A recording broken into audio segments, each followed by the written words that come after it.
Send कर दीजिए। कल तो कुछ लिखवाया नहीं था बेटा ज्यादा, मैम वो थोड़ा बहुत था ना तो। साथ ही साथ लिखा था। चलो शेयर कर दूंगी आज सब, ठीक है। Okay ma'am. तो देखो, कल मैंने आप लोगों को एक सिंपल सी चीज बता दी थी कि भाई हमारी बॉडी के अंदर, किसी भी ह्यूमन ऑर्गेनिज्म की बॉडी के अंदर जो इतनी सारी सेल्स डेवलप होती है, जो मिलियंस ऑफ सेल्स आती है, ये सब सेल डिवीजन से आती है। फिर हमने सीखा था कि भाई सिर्फ सेल डिवाइड नहीं करता, सेल को डिवाइड करना तो सिर्फ 1 घंटे का प्रोसेस है। डिवाइड करने से पहले सेल को अपने आप को प्रिपेयर करना पड़ता है डिवीजन के लिए। उस प्रिपरेटरी फेज को हम क्या बोलते हैं? Cell cycle. जो कि 23 आवर लगते हैं हमारे सेल को अपने आप को प्रिपेयर करने में। ये चीज, जैसे कि इसका सबसे सिंपल एंड शॉर्टेड एग्जांपल होता है, जब भी कोई आर्मी में जाता है तो उसको पहले कितनी सारी मेहनत करनी पड़ती है। जैसे सपोज करो कोई डॉक्टर, कोई मेडिकल की तैयारी कर रहा है, इंजीनियरिंग, उसको सिर्फ एंट्रेंस एग्जाम की तैयारी करनी पड़ती है, राइट। सिर्फ बुकिश नॉलेज चाहिए।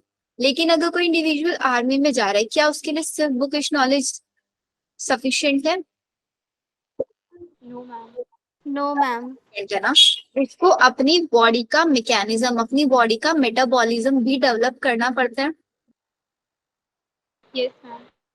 देखा है?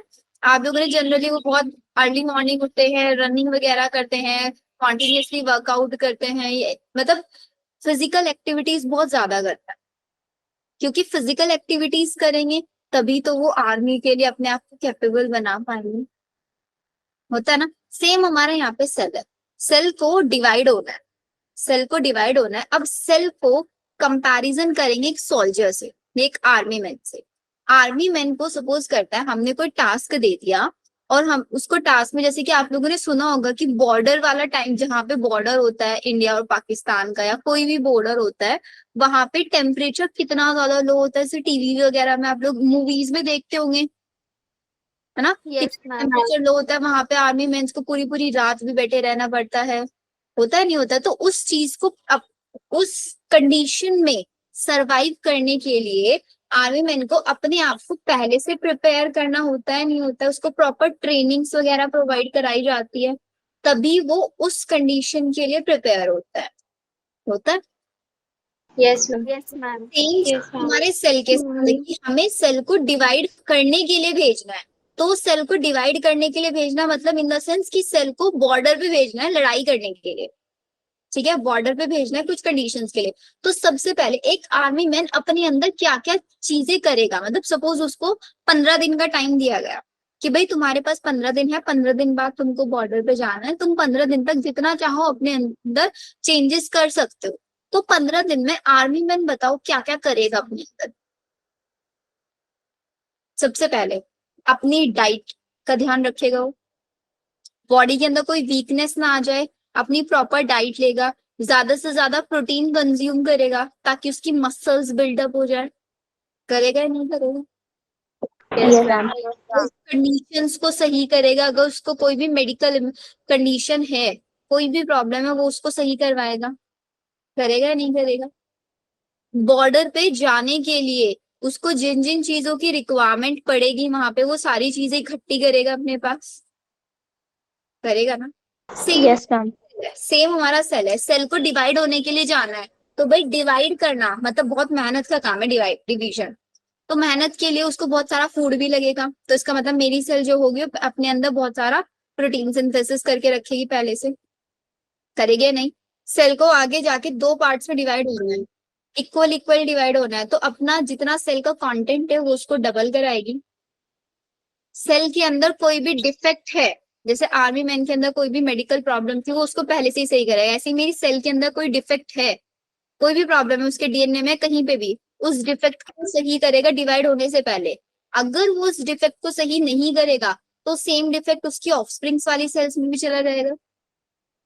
जाएगा। Yes ma'am. सेम चीज जो कंडीशन हमारे एक सोल्जर के साथ फॉलो होती है, सेम कंडीशन हमारे एक सेल के साथ फॉलो होती है।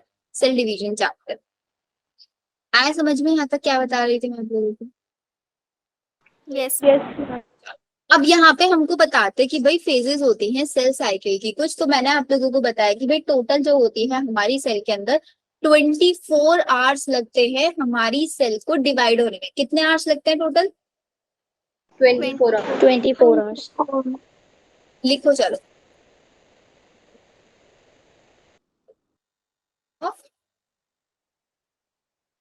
सेल साइकिल, तो सेल साइकिल के अंदर दो फेजेस आती हैं। पहला फेज होता है इंटरफेज एंड देन आता है सेल डिवीजन।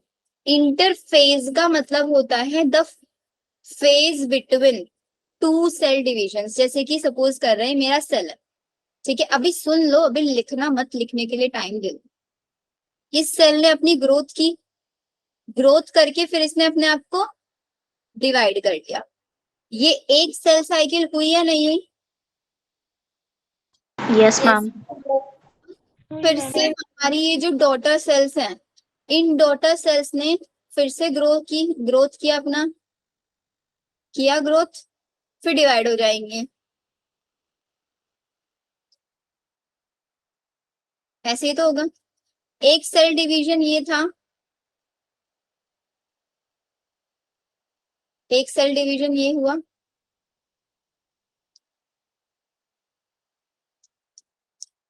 तो एक सेल डिवीजन और दूसरा सेल डिवीजन, दो सेल डिविजन्स के बीच का जो फेज होता है इसको हम बोलते हैं इंटरफेज।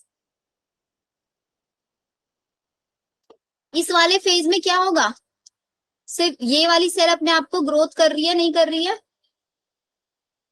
Yes ma'am. तो इंटरफेज के अंदर सिर्फ और सिर्फ सेल क्या करती है, अपनी ग्रोथ करती है, अपने अंदर जितने भी उसको ऑर्गेनेलीज चाहिए उनका डुप्लीकेशन कराएगा, जो भी कंटेंट उसको चाहिए सब कुछ सिंथेसिस कर लेगा उसी फेज में, क्योंकि भाई आगे देखो उसको डिवाइड करना है, आगे जाके यहाँ पे उसको डिवाइड होना है। सेम यहाँ पे ये डिवीजन है, दिस इज डिवीजन, और इससे पहले भी एक सेल डिवीजन होगा, तो यहाँ पे ये वाला पार्ट इंटरफेज हो जाएगा। इंटरफेज कुछ नहीं है, सक्सेसिव डिवीजन है, मतलब it is the phase between two successive cell division. लगातार होने वाले सेल डिवीजन के बीच में जो फेज आती है उसको बोलते हैं phase between two successive cell division. ये होता है इंटरफेज। इसकी डेफिनेशन लिखो,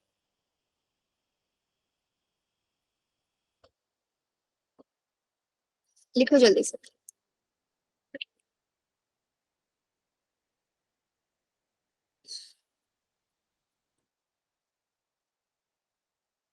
लिख लिया?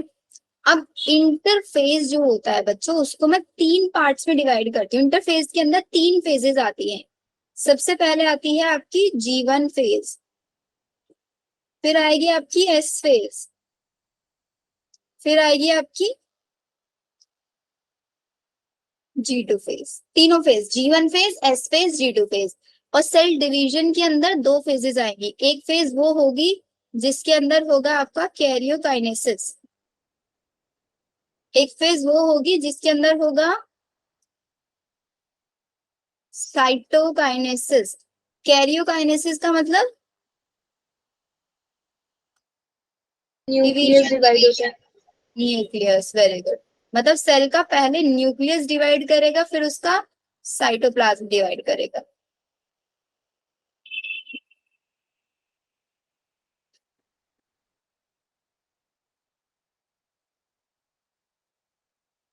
लिखो जल्दी से।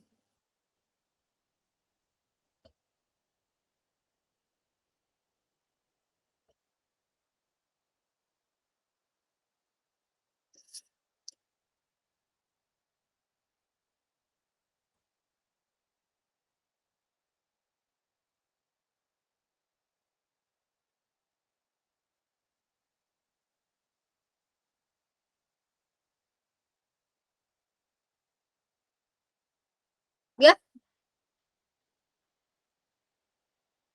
Yes ma'am. तो हमने क्या सीखा कि हमारे पास जो सेल साइकिल होती है उसके अंदर दो फेजेस आती हैं, इंटरफेज और सेल डिवीजन। दो सेल डिविजन्स के बीच की जो फेज होती है उसको बोलते हैं इंटरफेज। इंटरफेज वो फेज है, इंटरफेज को ही लिख लो प्रिपरेटरी फेज, ब्रैकेट में लिख लो प्रिपरेटरी फेज, याद रहेगा फिर।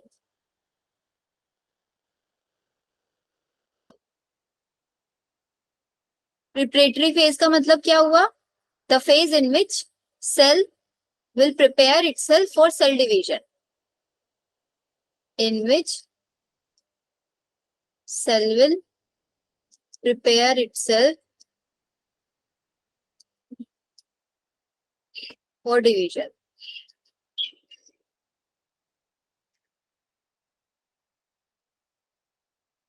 अर्पित समझ आ रहा है? Yes, ma'am. कहीं पे डाउट होगा तो पूछ लेना। राहुल समझ आ रहा है?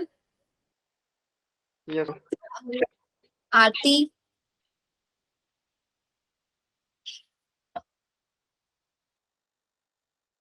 आरती, नवनीत, नवनीत कल नहीं आए थे आप? Yes ma'am. क्यों बेटा? मैम पापा घर पे गए थे तो वो फोन लेकर गए थे। चलो ये क्लियर है ना सबको? अब जरा एनसीईआरटी पे आ जाओ, एनसीईआरटी क्या कहती है। एनसीईआरटी, चलो एनसीईआरटी से पहले थोड़ा सा और लिखवा देती हूँ। अब लिखो,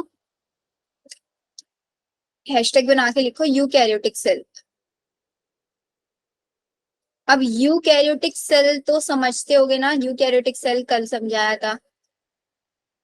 यूकैरियोटिक सेल्स कौन सी सेल्स होती हैं?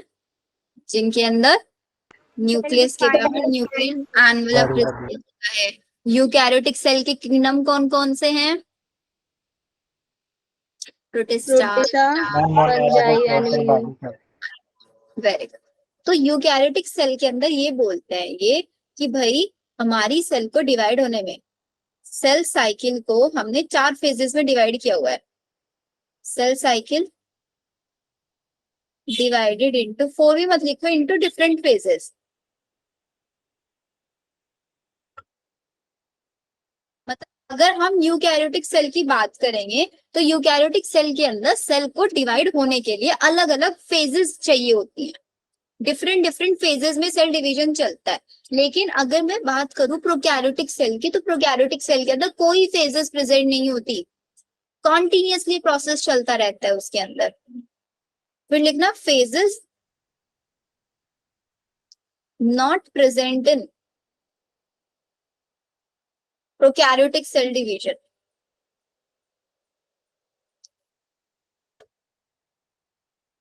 प्रोकैरियोटिक सेल डिवीजन के अंदर कोई फेजेस प्रेजेंट नहीं होती। अब यहीं से एक क्वेश्चन आता है हमारा। क्वेश्चन ये कहता है, लिखो क्वेश्चन, डीएनए, एक सेकेंड, डीएनए एप्लीकेशन अभी आप समझ नहीं पाओगे, इसको मत लिखो, अभी थोड़ी देर में कराऊंगी ये क्वेश्चन। इतना लिख लो पहले, फिर लिखना कि भाई ह्यूमंस, ह्यूमंस यूकैरियोटिक हैं प्रोकैरियोट्स? Eukaryote. तो जो ह्यूमन सेल होती है उसको डिवाइड होने के लिए लगते हैं कितने? 24 आवर्स, पूरे 24 आवर लगते हैं ह्यूमन सेल को डिवाइड करने में। कौन कौन सी फेजेस आती हैं? G1 phase, S phase, G2 phase, और फिर जो डिवीजन फेज होती है उसको हम M फेज बोल देते हैं। 4 फेजेस। G1 फेज के अंदर सेल आपका रहता है 8 से 12 घंटे तक। S फेज में लगते हैं 6 से 8 आवर्स। G2 में लगता है आपका 3 से 4 आवर, और M फेज में सिर्फ 1 आवर।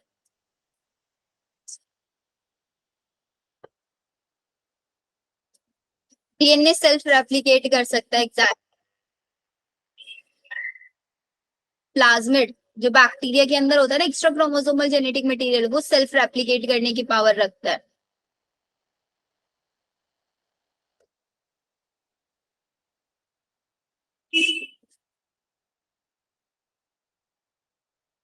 हो गया। अब एक चीज आप देख रहे हो कि मेरे पास यहाँ पे जो G1S और G2 फेज है, तीनों किसकी फेजेस है?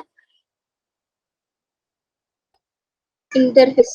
इंटरफेस की। तो अगर मैं इसको बोलूं तो हमारा, अगर हम बोले कि जो हमारा सेल है वो 95% तो इंटरफेज के अंदर रह रहा है और सिर्फ 5% टाइम एम फेज के अंदर रहता है। जैसे कि कल एग्जाम्पल दिया था वो किचन वाला, मम्मी को खाना बनाने में 2 घंटे लगता है,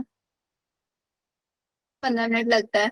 तो सेल को अपने आप को प्रिपेयर करने में डिवीजन के लिए 23 आवर लगता है, बट उसको डिवाइड करने में 1 घंटा लगता है।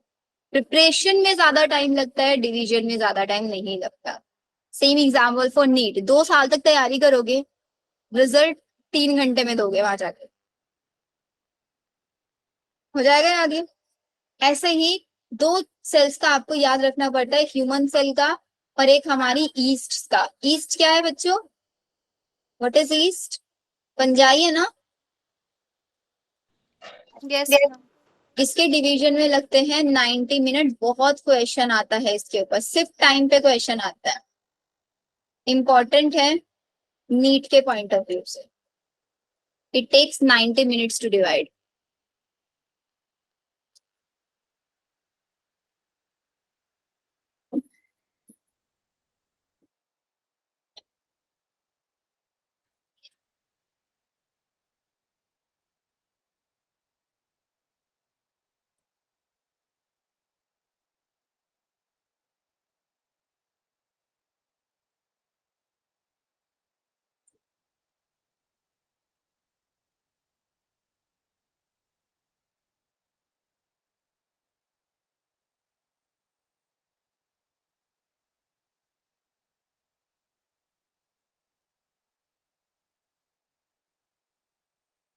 अब आ जाओ एनसीईआरटी पे, अब समझ आएगा एनसीईआरटी ने क्या लिखा हुआ है। देखो ध्यान से समझना एक एक point. A typical eukaryotic cell, eukaryotic cell का मतलब क्या होता है कि आपकी ह्यूमन सेल, ह्यूमन सेल को डिवाइड करने में अप्रोक्स कितने आवर बोल रहे हैं? 24 आवर्स। ड्यूरेशन जो है सेल साइकिल का वो वेरी कर सकता है ऑर्गेनिज्म टू ऑर्गेनिज्म। मतलब सपोज मैंने ये बोला कि भाई किसी एक इंडिविजुअल की बॉडी के अंदर जीवन को 8 घंटे लग रहा है, किसी के अंदर 9 भी लग सकता है, किसी के अंदर 10, किसी के अंदर 11, किसी के अंदर 12। वो डिपेंड करेगा आपका बॉडी का मेटाबॉलिज्म कैसा है। आपके मेटाबॉलिज्म पे डिवाइड करते हैं ये सेल्स का ग्रोथ फेज, क्योंकि ये जीवन फेज, एस फेज, G2। जीवन पूछा ना आपने, जीवन, जीवन का मतलब होता है गैप 1 फेज। क्यों इसको गैप 1 बोलते हैं या फिर इसको ग्रोथ फेज भी बोल देते हो, सब समझाओगे अभी जब जीवन को डिटेल में कराऊंगे आप लोगों को, ठीक है। तो ये वेरी कर सकता है आपका और डिपेंड करेगा सेल का मेटाबॉलिज्म कैसा है। तो ये यही बोल रहे हैं यहाँ पे कि आपकी जो सेल साइकिल की फेजेस है वो ऑर्गेनिज्म टू ऑर्गेनिज्म या फिर सेल टू सेल वेरी कर सकती है। ह्यूमन सेल को डिवाइड होने में 24 आवर लग रहा है, ईस्ट सेल को डिवाइड होने में कितना टाइम लग रहा है? मतलब पूरी सेल साइकिल में 90 मिनट्स। इसी बेसिस पे हमने सेल साइकिल को 2 पार्ट में डिवाइड कर दिया, इंटरफेज और एमफेज। इंटरफेज के अंदर सेल कितना टाइम स्पेंड करता है? 95% टाइम और 5% एम फेज। एम फेज यहाँ पे क्या बताता है? हम M phase what represents here? M phase represent the phase किसके बीच में? Successive between 2 cell divisions. It is the phase between 2 successive cell divisions. They represent the phase when the actual cell division या mitosis occur, and the interphase represent phases between 2 successive M phase. अब ये जो mitosis word है इससे confuse मत होना। 2 type के जो डिवीजन फेज होती है ना, 2 टाइप की हो सकती है, माइटोसिस भी मियोसिस भी। वो डिवीजन पे डिपेंड करेगा कि डिवाइड कौन सी सेल के अंदर हो रहा है। हम हर एक इंडिविजुअल की बॉडी के अंदर 2 टाइप की सेल्स होती हैं, सोमेटिक सेल्स और जर्म सेल्स। जर्म सेल्स मतलब गैमीट सेल्स।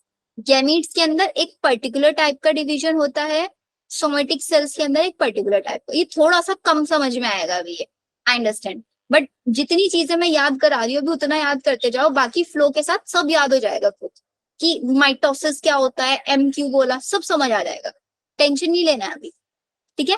तो अभी इन्होंने बोला एम फेज की डेफिनेशन बता दिया, इंटरफेज का मतलब successive phases between 2 successive M phase. Definition clear है इंटरफेज का। It is significant to note that in the 24 average duration the cell cycle of human cell division properly last for only about an hour. वही जो मैंने आपको लिखा है, बोल रहे कि सेल डिवीजन को सिर्फ कितना टाइम लगता है? 1 आवर। एग्री? फिर Yes, ma'am.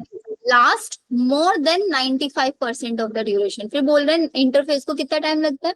95% से ज्यादा टाइम लग सकता है। एम फेज स्टार्ट कब होता है? एम फेज के अंदर दो फेजेस मैंने आपको लिखा है, कैरियोकाइनेसिस और साइटोकाइनेसिस। वही इन्होंने लिखा है कि एम फेज जो होता है वो सबसे पहले उसके अंदर न्यूक्लियस डिवाइड करता है। सबसे पहले न्यूक्लियस डिवाइड करेगा, क्रोमोसोम्स 50-50% करके डिवाइड हो जाएंगे, उस प्रोसेस को बोलेंगे कैरियोकाइनेसिस। फिर उसके बाद आपका साइटोप्लाज्म डिवाइड करेगा, उस प्रोसेस को बोलेंगे साइटोकाइनेसिस। इसीलिए इंटरफेज के अंदर सेल अपने आप को प्रिपेयर करता है, डिवाइड नहीं करता, सिर्फ प्रिपेयर करता है। इसलिए इंटरफेस को हम रेस्टिंग फेज भी बोल सकते हैं। ये सुहानी। मैम हमने अभी तक पढ़ा कि माइटोसिस फेज होता है, तो मियोसिस फेज भी होता है क्या ह्यूमन में? ह्यूमंस के अंदर म्योसिस भी होता है, लेकिन म्योसिस सिर्फ गैमीट्स बनवाने के लिए होता है, वो भी पढ़ेंगे इसी चैप्टर में। ये यहाँ पे जो एम है ना, इस एम को इन्होंने माइटोसिस फेज लिखा हुआ है। एम का मतलब म्योसिस भी हो सकता है अगर हम गैमीट्स की बात करेंगे तो। इट कैन बी यहाँ पे म्योसिस। ओनली सेल डिवीजन की बात हो रही है। यहाँ पे सिर्फ कॉमनली सेल डिवीजन की बात हो रही है, वो एनसीईआरटी ने आप लोगों को कंफ्यूज करने के लिए बताया हुआ है, कंफ्यूजन के लिए है वो। ये मत समझना कि सिर्फ माइटोसिस के अंदर ही कैरियोकाइनेसिस साइटोकाइनेसिस, म्योसिस जब पढ़ोगे ना उसके अंदर भी सेम होता है। कैरियोकाइनेसिस होता है पहले, फिर साइटोकाइनेसिस होता है। वहां पे भी इंटरफेज के अंदर 23 आवर लगते हैं और डिवीजन में सिर्फ 1 आवर लगता है, सेम वहां पे भी होता है। ठीक है? Yes ma'am.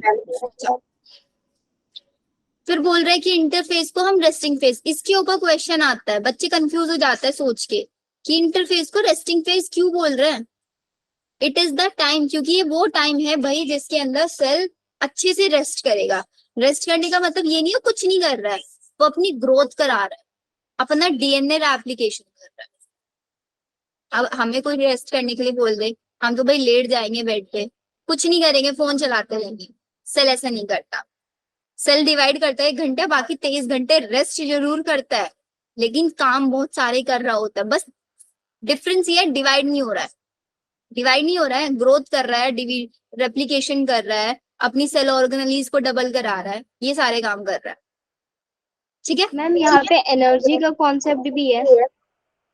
नहीं, एनर्जी का कोई कॉन्सेप्ट नहीं। Okay ma'am. क्या ये समझ में आया? Why we call it interesting phase. Question आ सकता है, नीट में नहीं आएगा बट आपके स्कूल एग्जाम में आ जाएगा। Why interphase is called resting phase?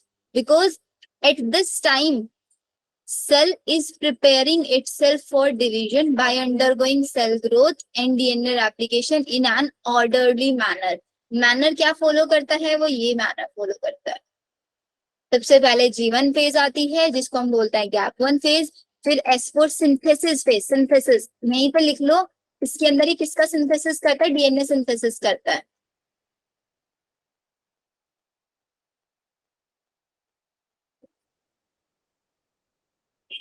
फिर आती है G2 फेज। अब इन फेजेस को पढ़ते हैं डिटेल में।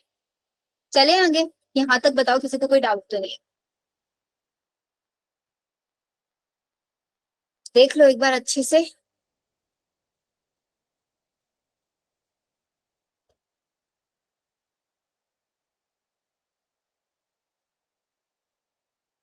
क्या मैम सेल डिवीजन वाली स्लाइड दिखा दो।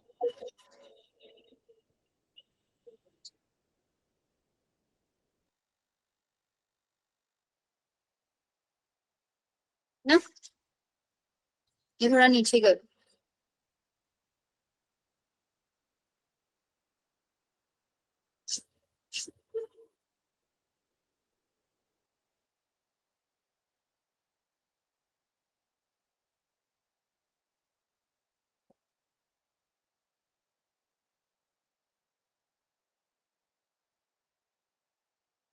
आरिफ इतना लेट क्लास में?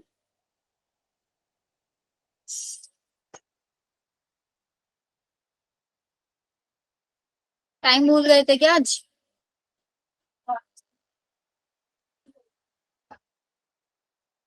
Done ma'am.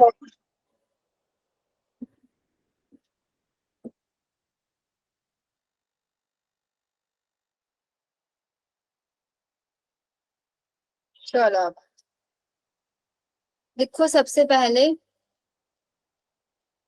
जीवन phase. G one is also known as gap one phase. या ग्रोथ फेज इसको बोल सकते हैं।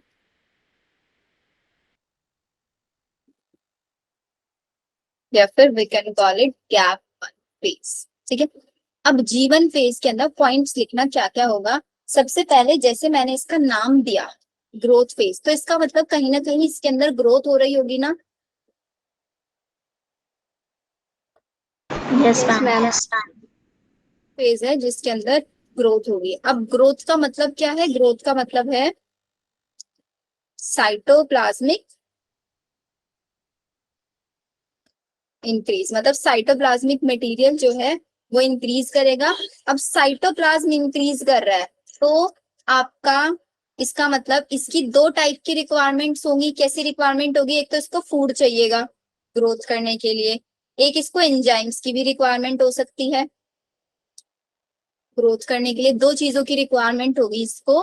क्या क्या? या तो फूड की या फिर एंजाइम्स की। अगर हमारे सेल को फूड चाहिए तो फूड उसको कहाँ से मिलेगा? बाहर से मिलेगा या नहीं मिलेगा? Yes ma'am. तो फूड फूड क्या हो गई? कैसी रिक्वायरमेंट है फूड हमारी बॉडी की?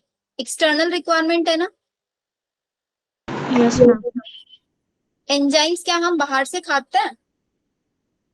No No, ma'am. ma'am. Within our body होता है. तो ये हमारी इंटरनल रिक्वायरमेंट है। यहीं से एक बहुत अच्छा कॉन्सेप्ट मेरे को याद आ रहा है। सपोज कर रहे हैं कि इसका नाम ले अंशिका। अंशिका ने 2 दिन से खाना नहीं खाया, उसकी बॉडी के अंदर क्या चीज अफेक्ट होगी? सबसे पहले Growth. ग्रोथ। ग्रोथ भी में अगर मैं उसकी क्वेश्चन पूछूं कौन सी फेज अफेक्ट होगी? सेल की जीवन फेज. है ना, क्योंकि फूड नहीं मिलेगा। फूड नहीं मिलेगा तो जीवन फेज में ग्रोथ नहीं हो पाएगी। ठीक है, आप खाना पीना डाइट अच्छे से नहीं लेंगे। क्यों बोलते हैं कि भाई ये बहुत छोटा सा रह गया, बहुत पतला दुबला सा रह गया है? क्योंकि सेल्स प्रॉपरली डिवाइड नहीं कर पा रहे हैं। और सेल डिवाइड तो कर रहे हैं, डिवाइड सेल कर रहे हैं, लेकिन प्रॉपर ग्रोथ करके नहीं डिवाइड कर पा रहे हैं। प्रॉपर ग्रो करके तब डिवाइड करेंगे, तभी तो आपकी बॉडी की भी ग्रोथ होगी। अब आ रहा है समझ? Yes, ma'am. इतना ज्यादा इम्पोर्टेंट है प्रॉपरली फूड खाना हमारे लिए। Yes ma'am. चलो, ये चीज हमको समझ में आया। फिर तो ये तो पहला काम होगा। लिख लिया सबने ये? Yes, ma'am. सेकेंड पॉइंट, जीवन फेज के अंदर ये होने वाला था। जीवन फेज को हम बोलते हैं कि भाई जो जीवन फेज होती है is most variable phase. Variable, variable का मतलब जो वेरी करती है। बिकॉज दिस ओनली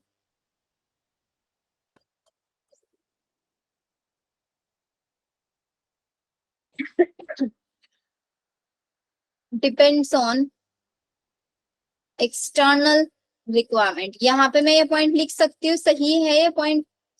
सबसे ज्यादा वेरी करेगी। फूड अच्छे से खाओगे तो जीवन पे ज्यादा टाइम पीरियड की होगी, कम फूड खाओगे तो ज्यादा कम टाइम पीरियड की होगी। इसलिए हम बोल सकते हैं वेरिएबल फेज है, because it depends on external requirement. Yes ma'am. Second, third point. Third point में आता है कि जो हमारा सेल है वो स्पेंड करता है मैक्सिमम टाइम इसी फेज में ना, 8 से 12 घंटे। Yes ma'am. तो cell spend maximum time in G one phase.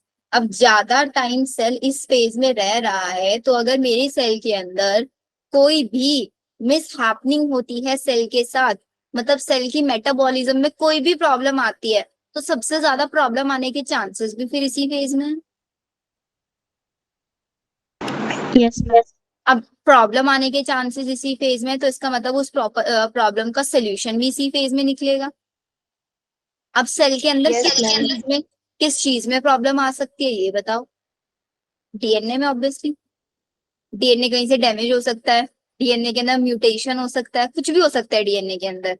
तो इसका मतलब अगर हमारी सेल के अंदर कोई भी प्रॉब्लम आई है तो सबका रिपेयरिंग भी इसी फेज में होगा। मैम होगा? म्यूटेशन का कॉन्सेप्ट म्यूटेशन का कॉन्सेप्ट समझाती हूँ, चलो थोड़ा सा समझाती हूँ, बिकॉज डिटेल आपका ये नहीं है, बट लिख लो अभी। DNA damage repair occur in G1 phase। DNA damage भी इसी फेज में रिकवर होगा।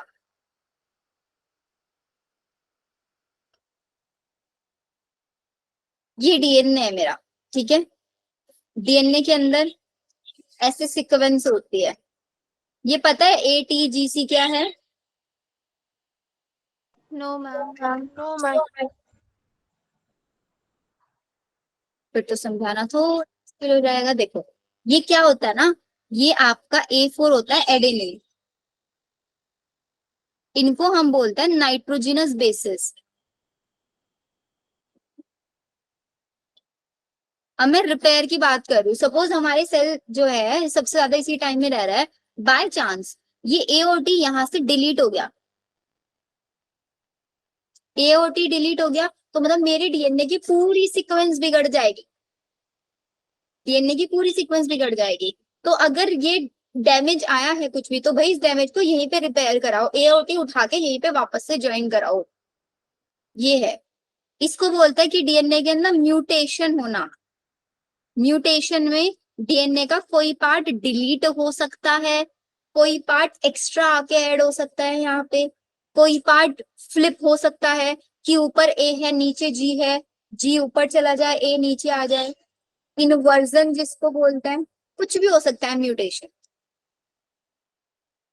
तो अगर ऐसा कुछ हुआ, डैमेज हुआ कहीं से कुछ भी, तो वो इसी फेज में रिपेयर होगा।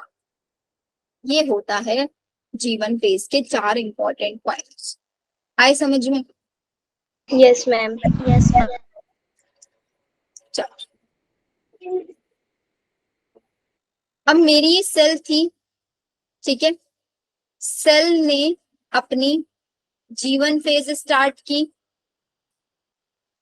ठीक है। अभी सेल G1 फेज से निकल के आया और सेल की ग्रोथ हो गई ग्रोथ। अब सेल क्या करेगा, इसको ना एक स्टोरी वाइज समझना, बिकॉज ये बहुत ज्यादा इंटरेस्टिंग चैप्टर है। सेल निकला अपने घर से, उसने ग्रोथ करा ली अपनी, डीएनए डैमेज रिपेयर करा लिया, सब कुछ करा लिया। अब कहाँ जाए सेल? नेक्स्ट फेज में जाएगा ऑब्वियसली, क्योंकि एक कोऑर्डिनेटेड साइकिल है, ये एक सिक्वेंशियल साइकिल है, सारे प्रोसेस सिक्वेंस में चलेंगे, ऐसे ही नहीं कि एक प्रोसेस आगे एक प्रोसेस पीछे, ऐसा नहीं चलेगा। G1 के बाद कौन सी फेज लिखी थी मैंने वहां पे? S phase. तो अब हमारा सेल जाएगा S फेज में। What do you understand by S phase? क्या लिखा था इस फेज के बारे में? मतलब उसके अंदर डीएनए का सिंथेसिस होगा, है ना। अब डीएनए सिंथेसिस को ऐसे समझो, डीएनए सिंथेसिस बहुत ज्यादा क्रिटिकल प्रोसेस होता है, बहुत ज्यादा क्रिटिकल प्रोसेस होता है। अगर मान लेते हैं हम कि मेरा जो सेल है ना S फेज में सीधा ही नहीं चला जाता, कुछ चेक पॉइंट्स उसको क्लियर करने पड़ते हैं। देखो ऐसे लिखो इसको, आपको और अच्छे से समझ में आएगा।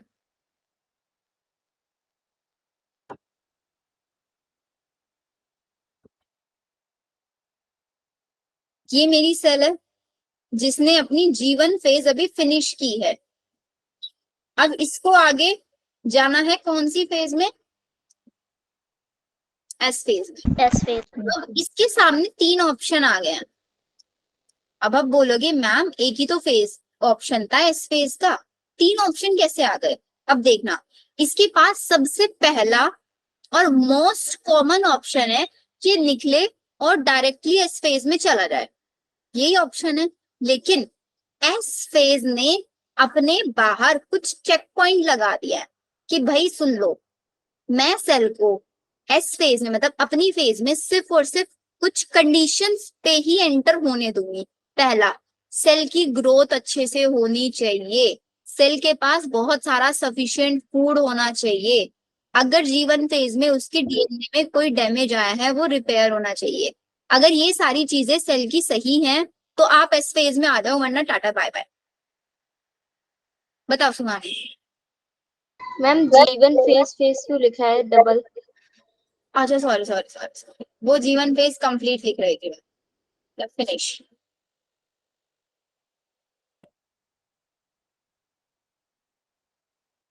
बताओ चेक पॉइंट समझ में आया क्या?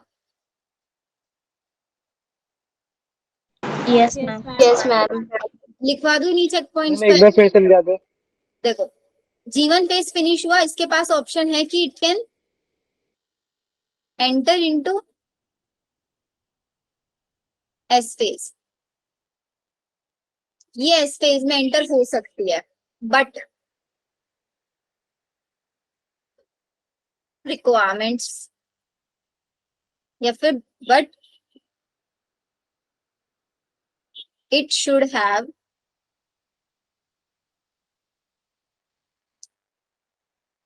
सफिशिएंट फूड प्रेजेंट,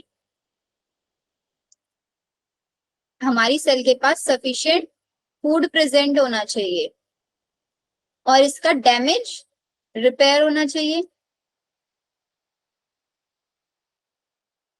तभी हमारा वो एस फेज में सेल एंटर हो पाएगा। आ गई कंडीशन समझ? लिख लो इस कंडीशन को जल्दी।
शिफा इतना लेट कैसे क्लास में? हो गया बच्चों? Yes ma'am. अब मेरे को एक चीज बताओ भाई, हमारी इस फेज ने तो कंडीशन लगा दी कि ये चीजें होनी चाहिए, अगर सेल के पास सफिशिएंट फूड प्रेजेंट नहीं है, डीएनए उसका रिपेयर नहीं है, तो सेल कौन सी फेज में जाएगा फिर? क्या इस फेज के अलावा और कोई ऑप्शन है उसके पास? दो ऑप्शन G2 फेस। नहीं, अरे सिक्वेंशियल फेज है, कोऑर्डिनेटेड साइकिल है, एक फेज को जंप करके दूसरे में थोड़ी ना चला जाएगा, नहीं जा सकता, स्किप नहीं करेगा, कौन से में जाएगा फिर? देखो, मैम वो जीवन में रहकर उस सारी कंडीशंस को फुलफिल आगे करेगा। तो जाना पड़ेगा, आगे तो जाना पड़ेगा। वो क्या करेगा? सेल वहीं पे परमानेंट हो जाएगा, सेल बिकम परमानेंट। अब परमानेंट वाला कॉन्सेप्ट मैंने आप लोगों को बहुत अच्छे से पढ़ाया है प्लांट्स की एनाटॉमी वाले चैप्टर में, differentiation, maturation, meristematic tissues become permanent tissues. आया आज? Yes ma'am. Yes ma'am. Permanent tissues yes क्या करते हैं? डिवाइड नहीं करते, तो वही तो होता है वहां पे भी, डिवाइड करना बंद कर देते हैं, अपना एक रोल फिक्स कर लेते हैं।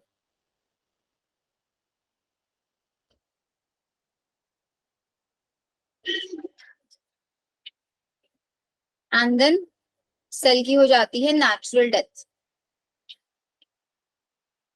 Natural death of cell is known as apoptosis.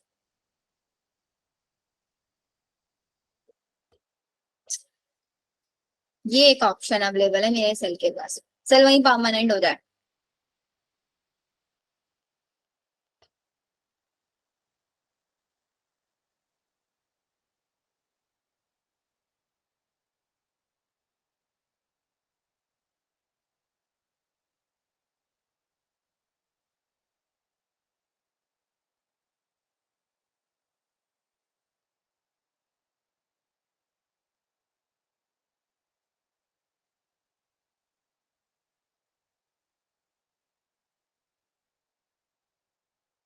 क्या?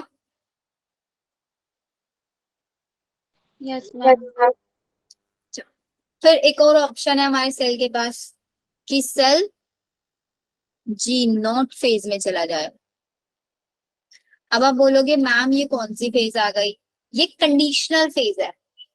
G0 phase is also known as quiescent phase.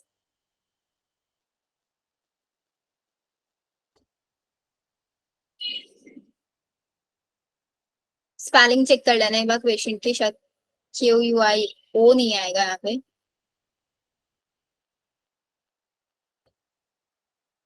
Check कर लेना इसकी, ठीक है। क्वेश्चन फेज इसको हम बोलते हैं। इसके अंदर क्या होता है, इसके अंदर भी आपका सेल डिवाइड नहीं करता। Cell is not dividing. सिर्फ क्या कर देता है सेल? एग्जिट कर देता है सेल साइकिल को। वो बोल देता है कि भाई जब तुम मेरे को एस फेज में नहीं जाने दे रहे, मैं सेल साइकिल को छोड़ के जा रहा हूँ। यही तो ऑप्शन है, फिर एग्जिट कर देगा सेल साइकिल को और एंटर हो जाएगा इक्वेशन स्टेज में। और डिवाइड कब तक नहीं करेगा? जब तक उसको डिवाइड होने के लिए बोला नहीं जाएगा। Not divide until asked to do. But इस फेज में बहुत इंपॉर्टेंट लाइन है, सेल जो होता है वो मेटाबॉलिकली एक्टिव रहता है। मेटाबॉलिकली एक्टिव, ये बहुत इंपॉर्टेंट है। क्वेश्चन की स्पेलिंग, थैंक यू मुस्कान, ये आएगा। अब सही है। मैम आपने एग्जिस्ट लिख दिया। ओ सॉरी सॉरी,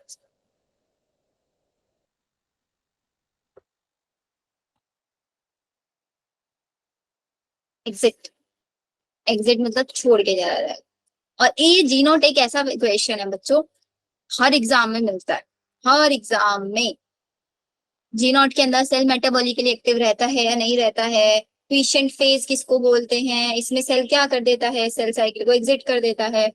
ये 2-3 टाइप के ऐसे क्वेश्चन है जो मिलते ही मिलते हैं।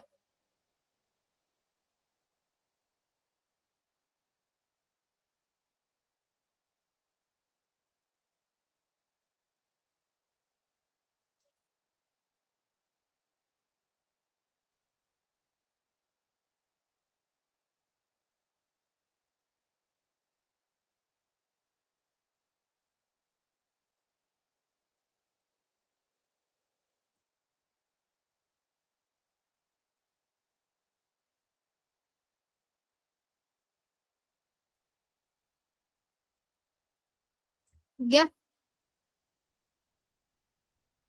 अब क्या समझ में आया? सबसे पहले सेल हमारा जीवन फेज में रहेगा, 8 से 12 घंटे अपनी ग्रोथ कराएगा। कोई भी उसके अंदर डैमेज होगा उसको रिपेयर कराए। सब फिनिश होने के बाद सेल का चेक किया जाएगा कि सेल के पास कोई डैमेज तो बचा नहीं है, उसकी प्रॉपर उसके पास सफिशिएंट फूड है या नहीं है। उस बेसिस पे डिसाइड करेंगे कि सेल को आगे कहाँ भेजना है। अगर सब कुछ सही है तो इस फेज में चला जाएगा, और सेल के पास सफिशिएंट फूड नहीं होगा तो सेल वहीं परमानेंट हो जाएगा। सेल के अंदर कुछ डैमेज या कोई भी प्रॉब्लम होगी तो उसके पास वो G0 में भी जा सकता है। तो कंडीशन आ जाएंगी। तो ये कंडीशन तो हमने पढ़ ली। अब हम बात करते हैं कि भाई अब मेरा सेल जो है उसके पास सब कुछ सही है, वो इस फेज में एंटर कर सकता है, उसके पास सफिशिएंट फूड भी है, डीएनए भी उसका रिपेयर है। सेल को ये बोला जाता है कि भाई एक बार तुम इस फेज में एंटर कर गए तो कर गए, तुम्हारे पास ऑप्शन नहीं है वापस जाने का। ये लाइन लिख लो।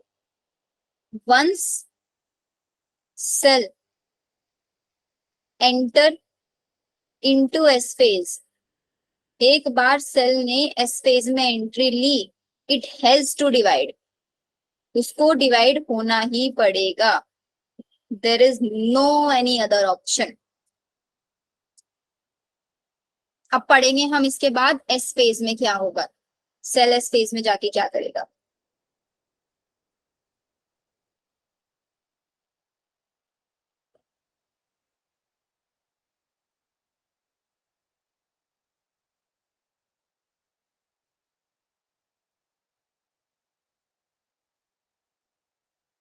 अब लिखो एस फेज।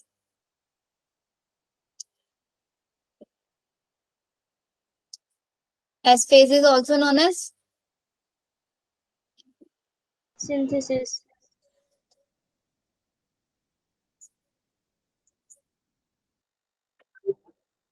ये फेज कहाँ पे होती है?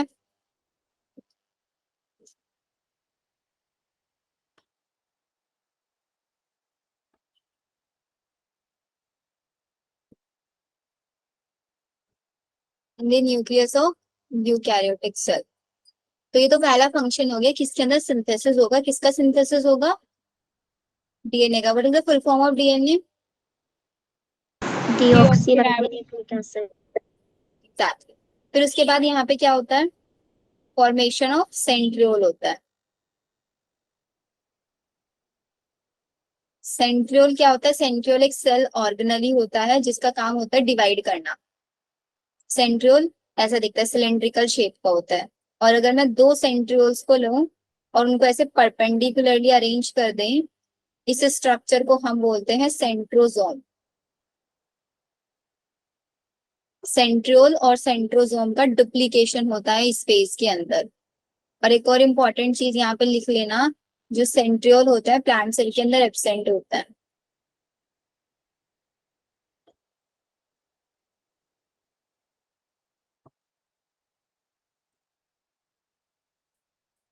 लिख लो उसको।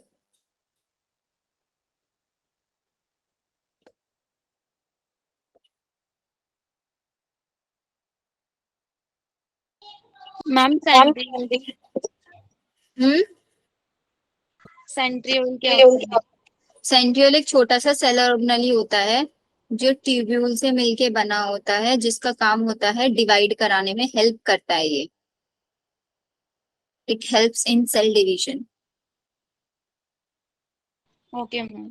अब मेन जो फंक्शन है, जब आपको पूरा डिवीजन पढ़ोगे ना, वहां पे फंक्शन समझ में आ जाएगा। ये अपने अंदर से छोटे छोटे थ्रेड लाइक स्ट्रक्चर्स प्रोड्यूस करता है। वो thread like structures genetic material को सेपरेट कराने में हेल्प करता है। डिवीजन के टाइम पे समझ आ जाएगा।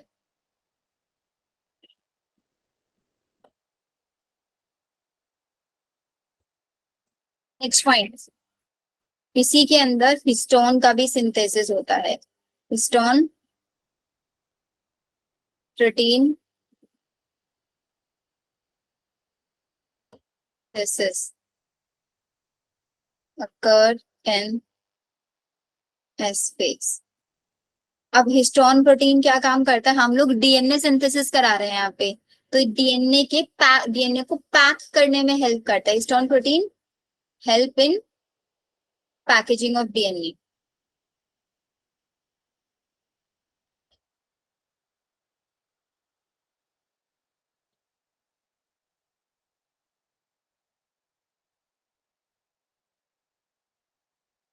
डीएनए पैकेजिंग डिवाइड करने के लिए सेंट्रियोल यहाँ पे बनवाएंगे, डीएनए सिंथेसिस करेंगे। अब डीएनए बना लेंगे तो उसको पैक भी करना पड़ेगा।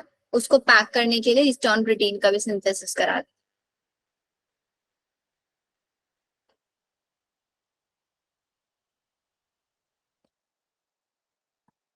पूरा चैप्टर में सिर्फ यही एक चीज है कॉम्प्लिकेटेड, इसके बाद पूरा चैप्टर बहुत इजी है। डायग्राम से ही समझ में आ जाएगा।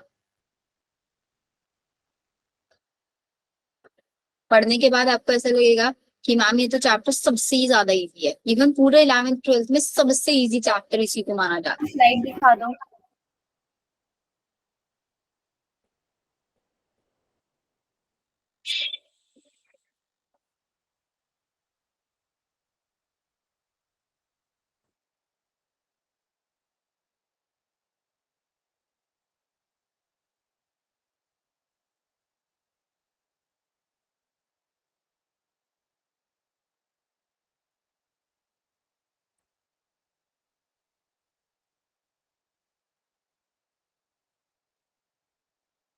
हो गया? लास्ट फेज लिखो,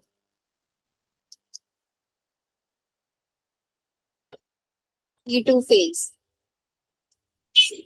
G2 फेज के बाद सेल को डायरेक्टली डिवाइड होने के लिए जाना है, तो जितना भी सारा बचा हुआ काम है वो सब किस में होगा? G2 फेज में होगा। तो सेल फाइनली जैसे होता है ना हम लोगों को कहीं पे घूमने जाना है तो फाइनल पैकिंग हमारी एक रात पहले होती है। जैसे कल एग्जाम है, फाइनल एग्जाम की प्रिपरेशन एक रात पहले होती है ना, चाहे 10 दिन की छुट्टी हो एग्जाम से पहले। ऐसी ये फेज है। फाइनली सेल्फ प्रिपेयर करेगा अपने आप को इसमें एम फेज के लिए। इसमें कुछ प्रोटीन सिंथेसिस भी होता है। प्रोटीन सिंथेसिस अकर। प्रोटीन कौन से वाला सिंथेसिस होता है? ट्यूब्यूलिन प्रोटीन सिंथेसिस होता है। Tubulin protein. इसके अलावा सेल ऑर्गेनेलीज इसके अंदर डबल होती है।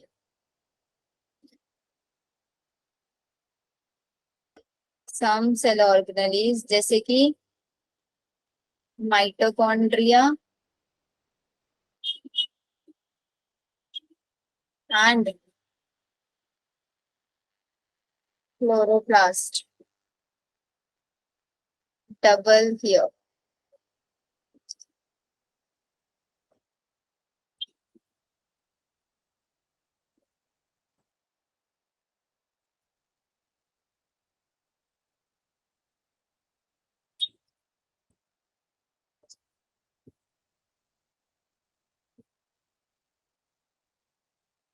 लिख लो जल्दी से।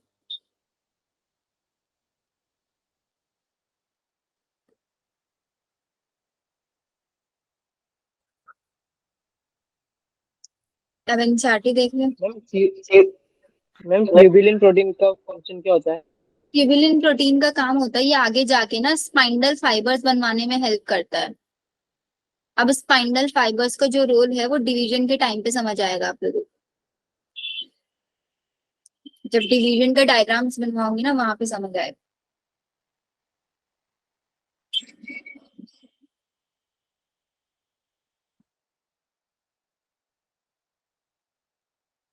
अमन ने पूछा था एपोप्टोसिस। बेटा एपोप्टोसिस का मतलब होता है जब सेल की नेचुरल डेथ हो जाती है।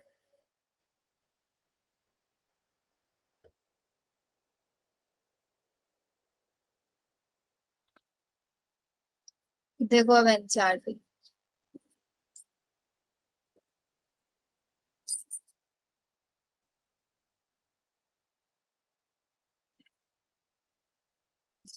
तो यहाँ पे लिखा है कि जीवन फेज जो होता है उस जीवन फेज का मतलब क्या है आपका?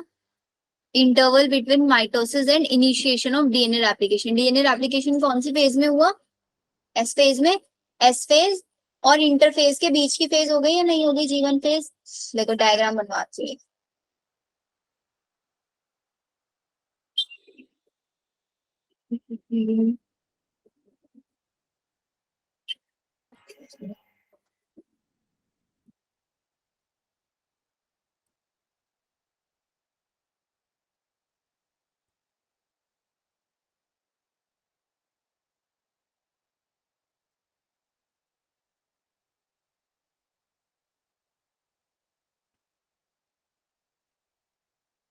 ये डायग्राम बना ले। ये जीवन phase, S phase, G2 phase और एफ फेज। सही बनाया मैंने। 8 से 12 घंटे, फिर एस फेज का टाइम, फिर G2 का, फिर F का।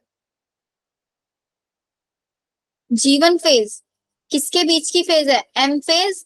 और इसके अंदर क्या होता है? DNA synthesis. इसके अंदर ग्रोथ होती है और यहाँ पे प्रोटीन बनता है और यहाँ पे डिवीजन होता है। तो यही तो लाइन लिखी हुई है उन्होंने, डिवीजन और डीएनए सिंथेसिस। डीएनए सिंथेसिस मतलब डीएनए रेप्लिकेशन। रेप्लिकेशन का मतलब होता है डुप्लीकेशन, डबल होना। डुप्लीकेशन और डिवीजन के बीच की फेज। आइए अब वो लाइन समझ में। देखो ये लिखा है क्या? Interphase and initiation. जीवन फेज के अंदर सेल मेटाबॉलिकली एक्टिव रहता है, ग्रोथ कंटिन्यू होती है बट डीएनए रेप्लिकेट नहीं करता। एस को सिंथेसिस फेज बोलता है जिसके अंदर डीएनए सिंथेसिस या फिर डीएनए रेप्लिकेशन होता है। डीएनए रेप्लिकेशन का मतलब डीएनए डबल हो जाता है। ये जो 2C और 4C वाला कॉन्सेप्ट है कल की क्लास में समझाऊंगी बिकॉज उसको बहुत डिटेल में पढ़ना पड़ता है हम लोगों को। एनिमल सेल के अंदर during the space DNA replication nucleus के अंदर होता है, सेंट्रियोल का अमाउंट डबल हो जाता है और G2 फेज में प्रोटीन बनते हैं हमारी सेल को ग्रोथ कराने के लिए। इतना ये हमको यहाँ पे बता रहे हैं। आगे देखो, 2C4C वाले कॉन्सेप्ट में मत कंफ्यूज होना, अभी वो सब समझा दूंगी आप लोगों को। Some cells in the adult animal do not appear to exhibit division. कुछ सेल्स ऐसी होती हैं हमारी बॉडी के अंदर भी जो कभी डिवाइड नहीं करती, जैसे कि हमारा हार्ट सेल्स है, हमारी न्यूरॉन्स है, वो कभी डिवाइड नहीं करती। तो इसका मतलब वो कौन सी फेज में है। और कुछ ऐसी सेल होती हैं जो ओकेशनली डिवाइड करती हैं। ओकेशनली डिवाइड का मतलब वो कौन सी फेज में है, G0 फेज में। जो कभी डिवाइड नहीं करती वो परमानेंट वाली फेज में है, और जो ओकेशनल डिवाइड करती है वो G0 G0 phase phase. as they needed to replace cells that have been lost because of injury या फिर सेल डेथ की वजह से हो गई है। जो सेल्स डिवाइड नहीं करती वो या तो G1 फेज को एग्जिट कर देती है और एक इनएक्टिव स्टेज में एंटर हो जाते हैं, जिसको हम बोलते हैं quiescent stage. Cell in this stage, इस स्टेज के अंदर सेल मेटाबॉलिकली एक्टिव रहता है बट प्रोलीफेरेट मतलब डिवाइड नहीं करता। कब तक डिवाइड नहीं करता, unless called on to do so, जब तक हम उसको बोलते नहीं है करने के लिए, या ऑर्गेनिज्म की बॉडी के अंदर रिक्वायरमेंट नहीं होती डिवाइड होने की। एनिमल्स के अंदर माइटोटिक सेल डिवीजन सिर्फ और सिर्फ हमारी सोमेटिक सेल्स के अंदर पाया जाता है। अब ये डिप्लॉयड हैप्लॉयड ये भी समझाऊंगे आप लोगों को कल की क्लास में। देयर आर फ्यू एक्सेप्शन, इस वाले पैराग्राफ को भी अभी छोड़ देना। तो जितना मैंने आज तक समझाया, देखो एक बार रिकैप कर लेते हैं। हम इस चैप्टर में पढ़ रहे हैं कि हमारी सेल डिवाइड कैसे करती है। हमने देखा सिर्फ सेल डिवाइड नहीं करते, सेल के अंदर सेल साइकिल भी चलती है। सेल साइकिल के अंदर दो फेजेस होगी, इंटरफेज और एम फेज। एम फेज जिसमें सेल डिवाइड करेगा, कैरियोकाइनेसिस साइटोकाइनेसिस आएगा। इंटरफेज में 3 फेजेस आएंगे, G1 फेज जिसमें सेल ग्रो करेगा, डीएनए रिपेयर करेगा, सबसे लॉन्गेस्ट फेज है जिसके अंदर सबसे ज्यादा टाइम तक सेल रहता है। और फिर इसके बाद सेल एस फेज में जाएगा, एस में डीएनए सिंथेसिस होगा, सेंट्रियोल डबल होंगे एंड हिस्टोन प्रोटीन सिंथेसिस होगा। सेल अगर एस में नहीं जा रहा है या तो सेल परमानेंट हो जाएगा, ये एक इनएक्टिव फेज में मतलब मेटाबॉलिकली एक्टिव रहेगा सेल, एक ऐसी फेज में एंटर हो जाएगा जिसमें सेल साइकिल के लिए कुछ टाइम के लिए एग्जिट कर देता है। जब उसको बोल दे हम, वो वापस से सेल साइकिल में एंटर हो जाता है। फिर G2 फेज में प्रोटीन सिंथेसिस होगा, ट्यूबुलिन प्रोटीन स्पेशली बनता है और सेल ऑर्गेनेल्स डबल होते हैं, माइटोकॉन्ड्रिया एंड क्लोरोप्लास्ट। ये सीखा हमने आज की क्लास में। सुहानी का क्वेश्चन है, ma'am BP low and high में neurons are they dead, my previous bio ma'am says this. बेटा न्यूरॉन्स की डेथ नहीं होती बीपी लो और हाई में। बीपी लो और हाई का मतलब क्या होता है, आपका बीपी मतलब ब्लड प्रेशर, आपका जो ब्लड फ्लो कर रहा है आपकी आर्टरीज और वेन्स में, उनका प्रेशर बढ़ गया है, ये होता है बीपी में। और वो हॉर्मोन्स की वजह से होता है, बॉडी के अंदर कुछ स्ट्रेस ले रहा है उसकी वजह से होता है, या आपकी आर्टरीज और वेन्स में प्रेशर लग रहा है उसकी वजह से होता है। न्यूरॉन्स डेड हो जाते हैं तो वो कभी भी आते नहीं है। न्यूरॉन्स बेटा, न्यूरॉन्स जो होते हैं ना हमारी सेल के अंदर, वो कभी डिवाइड नहीं करते, कभी नहीं डिवाइड करते न्यूरॉन्स। लेकिन अगर हमारी बॉडी में जरूरत पड़े न्यूरॉन्स को डिवाइड कराने की, हम करा सकते हैं G0 फेज के अंदर, क्योंकि वो एंटर होता है। अच्छा, न्यूरॉन्स डिवाइड क्यों नहीं करते, न्यूरॉन्स डिवाइड क्यों नहीं करते, क्योंकि उनके अंदर सेंट्रियोल नहीं होता। कोई भी चीज डिवाइड सिर्फ तब करेगी जब उसके अंदर सेंट्रियोल होगा।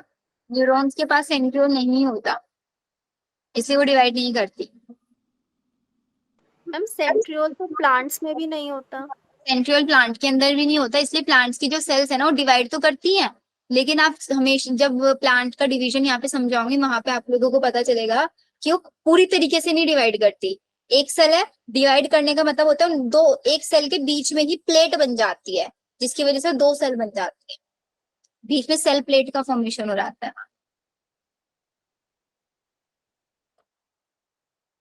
ठीक है,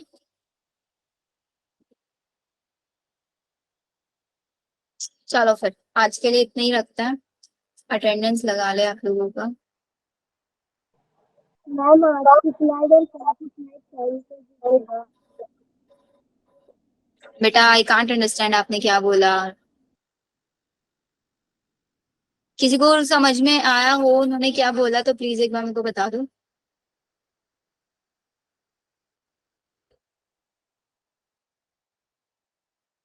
वॉइस क्लियर नहीं थी।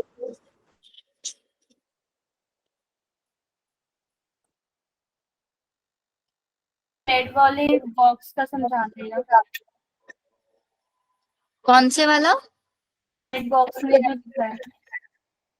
अच्छा, जो रेड बॉक्स में लिखा है, ओके ओके ओके। समझाती हूँ, बस एक बार मैंने अटेंडेंस वाला शीट ओपन किया, वो कर दो पूरा। जितने बच्चे कल आए थे वही सारे आए होंगे ना आज भी? Yes ma'am. Yes ma'am.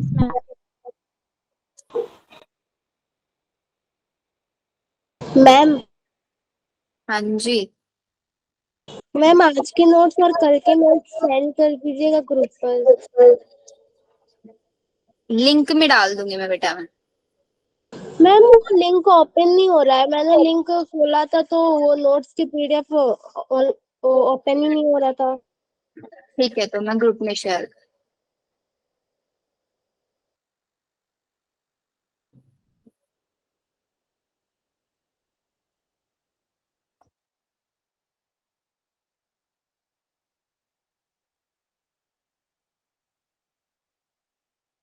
Ayesha, Divyansh, Kanika, मुस्कान, अर्पित, जानवी सब आए ना? दिशा, Yes, सुमन, यस मैम। यस नवनीत। जो कल नहीं आया था वो अपना नाम बता दो एक बार मेरे को। मैम शिफा अहमद। शिफा, और नवनीत का तो लगा दिया।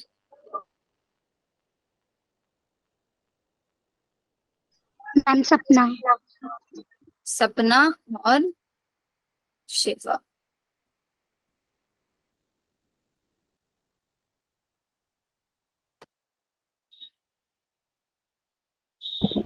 मैम नबानिका।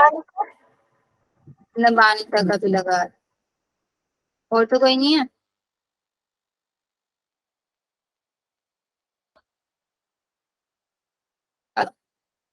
डन। आपकी अटेंडेंस, क्लास के नोट जस्ट अभी शेयर कर दे रही हूँ मैं आप लोगों को। Don't you worry. ठीक है, ओके देन, बाय बाय। पढ़ाई करना अच्छे से बैठ के, बहुत इंटरेस्टिंग। Bye ma'am. बाय।